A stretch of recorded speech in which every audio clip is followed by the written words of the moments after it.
I grew up in a small town in Ohio, the kind of place where everybody knows your business and nobody lets you forget it. My name is Dana, and my sister's name is Vicki. We were never close, not really, not even as kids. There was always something between us, some invisible wall that Vicki built, and I could never quite figure out how to climb over. She was 4 years older than me, and she wore that seniority like a crown she'd been born with. Our mom, Ruth, was the kind of woman who tried so hard to keep the peace that she sometimes forgot to notice when one of her daughters was being treated unfairly. She wasn't a bad mother. She was just tired, and she loved us both in the way that tired women love their children, fiercely, but without enough energy left over to see everything clearly. Dad passed when I was 14, and Vicki was 18. That was the moment things shifted, though I didn't understand it fully at the time. Vicki swooped in like she'd been waiting for her opportunity. She became Mom's shadow, her confidant, her self-appointed guardian. I was still in school, still figuring out who I was, still grieving in the quiet, unseen way that younger children grieve when everyone is too focused on the eldest to notice. Vicki handled the funeral arrangements, talked to the lawyers, sat beside Mom at the bank. She made herself indispensable overnight, and Mom leaned on her because she didn't know what else to do. I didn't resent Vicki for that, not then. I was grateful, actually. I was 14 and terrified, and I was glad someone older was holding things together. But looking back now, I understand that what Vicki was really doing was positioning herself. She wasn't just helping Mom out of love.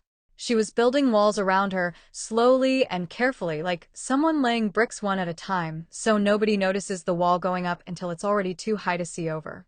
I left Ohio for college at 18.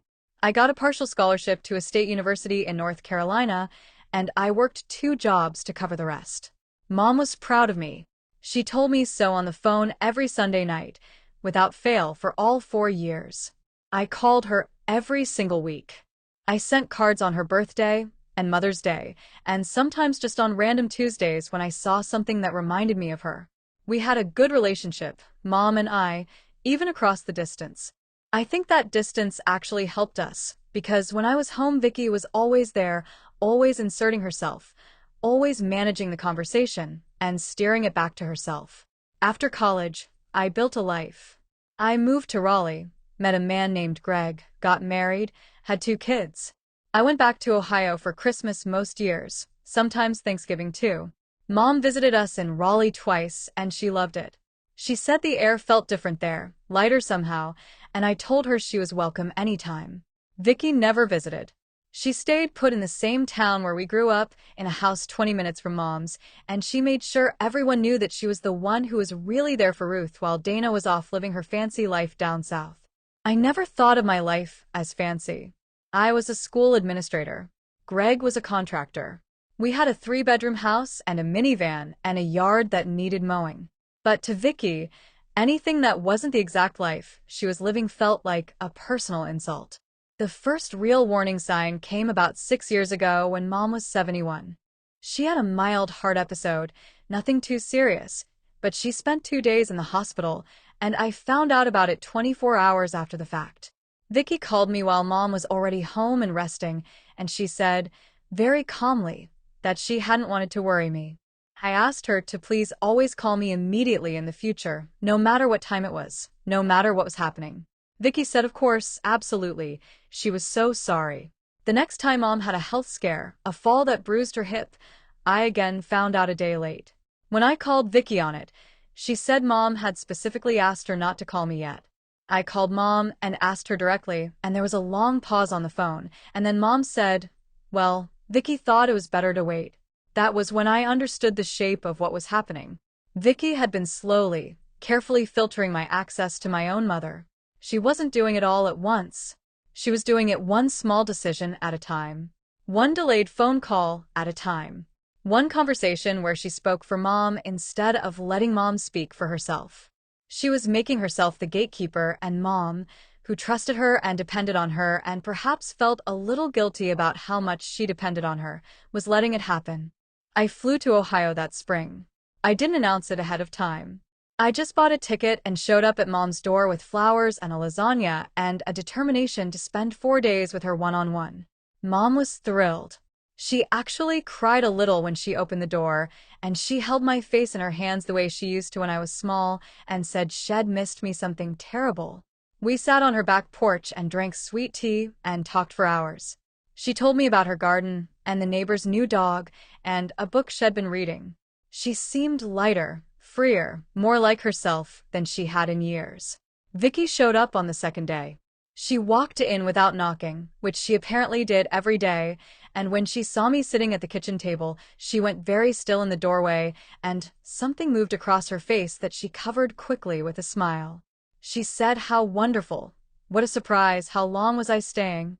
She sat down, and within about 15 minutes had redirected every conversation back to herself, and was talking to Mom about an appointment she needed to take her to. I watched Mom shift, almost physically, like a plant turning toward a different light. She became a little quieter, a little more careful. It made my chest hurt. That night I told Greg over the phone that something was wrong, and I needed to figure out what it was. He told me to trust my gut, which is one of the many reasons I love that man. On my last day in Ohio, Mom and I went for a slow walk around the neighborhood. She held my arm, and we walked the same route she and Dad used to walk every evening. At some point she said, kind of quietly, that she was glad I'd come. I said I was too. And then, after a pause, she said she sometimes felt like she wasn't sure what was happening with certain things. I asked what she meant. She said Vicki handled a lot of things for her now, and sometimes she had trouble keeping track of what was what. I asked if she was seeing her doctor regularly. She said she thought so, but she wasn't certain of the last time. I asked if she knew where her important documents were, her will, her insurance paperwork. She looked at me for a moment and then said she thought Vicki had most of that organized somewhere. I went home to Raleigh with a stone sitting in my stomach that didn't move for weeks. Over the next year, I made it a point to call Mom at different times of day, not just on Sunday evenings. I started sending her a little prepaid cell phone with a simple number programmed into it, just mine and Greg's, so she could call me directly anytime she wanted without going through the house phone that Vicki had access to the bill for. Mom thought it was a fun little secret, like something from a spy movie, and she laughed about it in the sweet way she had. We started talking more. Real talks, not the polished, performance kind that happened when Vicki was around. During those calls, over many months, a clearer picture started to come through. Mom had updated her will about 3 years prior. Vicki had taken her to the attorney. Mom wasn't entirely clear on the details of what had been changed. She said Vicki had explained it all to her, and she trusted Vicki to handle things properly. When I gently asked if I was still included, there was a pause that was too long, and then Mom said she was sure everything was fair. She was sure of it. I want to tell you that I wasn't upset about money. The house wasn't worth a fortune. Mom had some savings, not life-changing amounts for either of us. What upset me was the principle of it. What upset me was the idea that my sister had quietly walked my mother into an attorney's office and manipulated a vulnerable older woman into making decisions that served Vicki's interests. What upset me was that Mom didn't even fully know what she'd signed. I got a lawyer of my own. Not to fight anything, not yet, just to understand what my options were and what was possible. My attorney, a woman named Carol who I found through a friend in Raleigh, told me that situations like this were more common than most people realized.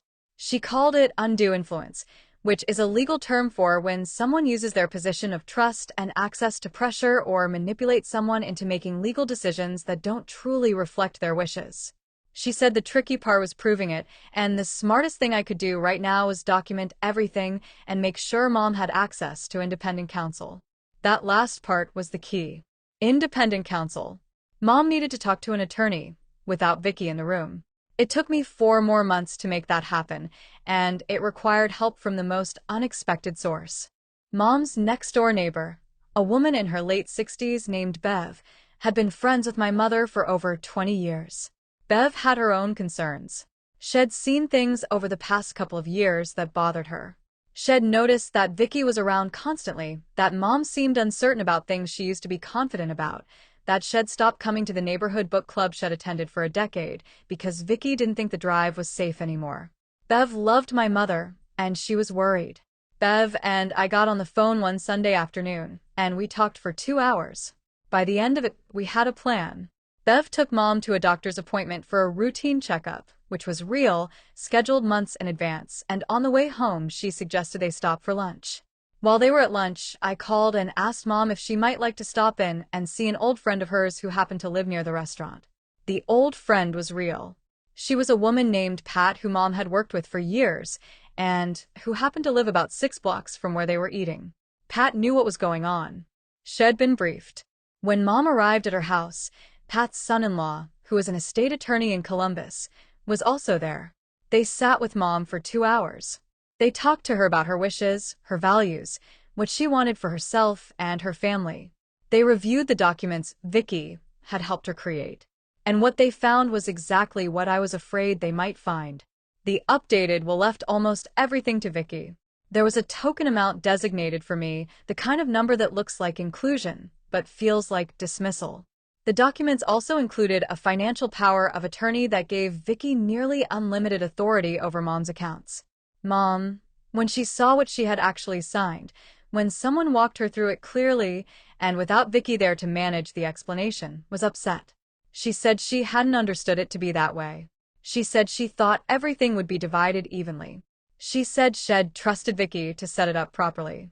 Pat's son-in-law was careful and thorough. He spoke clearly, without alarming Mom or making her feel foolish. He told her that none of this was permanent, that these were her documents and she had every right to revisit them, that a person always retained the right to change their will and their legal arrangements as long as they were of sound mind. He asked if she'd like to think about whether any of it reflected what she actually wanted. Mom said yes. She said she'd very much like to think about it. What happened next unfolded over about 8 weeks, and I want to be honest and say it was not easy or clean. Vicki figured out relatively quickly that something had shifted. She started calling Mom more than usual, showing up more than usual. She told Mom she was worried about her, that she seemed confused, that Dana had always been good at putting ideas in people's heads. She tried very hard to get Mom to dismiss what she was feeling and what she was remembering. But Mom was sharper than Vicki gave her credit for. Mom had spent years being quiet, being agreeable, being the peacekeeper. But underneath all of that was a woman who had raised 2 daughters on her own after losing her husband at 53, who had managed a household and paid bills and made every hard decision alone for nearly 2 decades. She wasn't confused. She'd just been tired and lonely, and she'd let someone she trusted take over too much for too long. When she finally had space to think clearly, she remembered who she was. She called Carol's office herself. My attorney connected her with an independent estate attorney in Columbus who had no connection to Vicki. Mom went to that office with Bev driving her on a Thursday morning without telling Vicki. She sat down with a new attorney and she told him what she wanted. She said she wanted her daughters treated equally because that was what she'd always believed in, and she didn't know how things had gotten so far from that. She said she wanted to review the power of attorney situation. She said she wanted to make her own decisions. The new documents were signed within 2 weeks. Vicki found out. Of course she did. She called me screaming. I mean that literally screaming in a way I hadn't heard from her since we were teenagers. She said I had manipulated a frail old woman. She said I had gone behind everyone's backs. She said Mom didn't know what she was doing, and I had taken advantage of her confusion.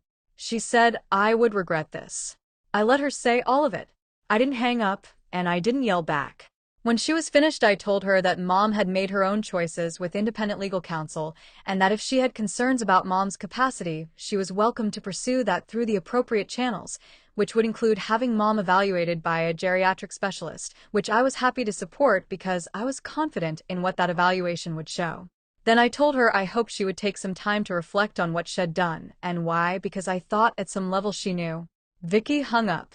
The geriatric specialist evaluation actually happened. Vicki pushed for it, thinking it would prove that Mom was impaired and therefore her original documents should stand. The specialist spent several hours with Mom over 2 appointments. The results were clear. Mom was sharp, oriented, and fully competent. The doctor said she was one of the more engaged patients she'd seen at that age. Mom came home from the second appointment and called me and said the doctor had told her she had excellent recall, and she wanted me to know she'd told the doctor about every single book she'd read in the past 2 years just to prove it. I laughed until I cried. Things with Vicki, went cold after that. She stopped coming around Mom's house for about 2 months, which, honestly, gave Mom the most peaceful stretch of time she'd had in years. Bev said she seemed like a different woman. She went back to the book club. She started gardening again in the mornings. She called me every few days instead of waiting for Sundays. She called Greg once just to chat, which she'd never done before, and he was so delighted he talked to her for 45 minutes about a birdhouse he was building. I'm not going to pretend Vicki and I reconciled in some tidy way. We didn't. She came back around Mom eventually because she couldn't stay away, and the relationship was different, more guarded. The access and control shed had simply no longer there. Mom was warmer with her than I might have been in her position, because Mom believed in keeping the family together even when it hurt her, and I respected that even when it frustrated me. Vicki was never again in a position where she was the sole manager of anything related to our mother's life or finances. About a year after all of this, Mom told me something that stayed with me. We were on the phone late one night, and she said she'd been thinking about the whole situation. She said she knew Vicki hadn't done it purely out of greed, that she thought Vicki genuinely believed she deserved more because she'd been there day after day for years while I was far away. She said she understood that feeling, even if Vicki had gone about expressing it in the worst possible way. She said the sad thing was that if Vicki had simply talked to her honestly, simply said, "Mom, I feel like my contribution isn't being recognized," she would have listened. They could have talked about it. She might even have added just things on her own, out of fairness and love. But Vicki had never asked. She'd just taken. Mom passed away 2 winters ago, peacefully, at home, with Bev on one side of her and me on the other. I had flown in 3 days before because something in her voice on the phone had told me it was time. Greg stayed home with the kids, but he called every few hours. Mom held my hand, and she told me she was proud of me. She said I had always been the steady one, which surprised me because I'd always thought of myself as the one who left. She said leaving and coming back was its own kind of steadiness. I've thought about that a lot since. The estate was handled cleanly, split exactly as Mom had wanted it. Vicki and I were in the same room for the attorney meeting, and we were civil. We haven't spoken much since then. Maybe someday that will change. I don't carry anger about it anymore, not the hot, sharp kind. There's a sadness there when I think about what our relationship could have been if she'd been different, or if I'd pushed back sooner, or if Dad hadn't died and scrambled everything when we were still so young. But I also think about Mom on that back porch in the summer light, drinking her sweet tea, laughing at her own spy phone, going to book club, calling Greg to talk about birdhouses. I think about the 2 years she had at the end of her life, where she was fully herself again, not managed or filtered or quietly diminished. I think about the way she held my face in her hands at her front door that first afternoon when I showed up unannounced with lasagna and flowers. I think about how love, real love, keeps showing up. It doesn't control. It doesn't position. It doesn't build walls while pretending to help. It just keeps showing up. And in the end, that's what outlasted everything else.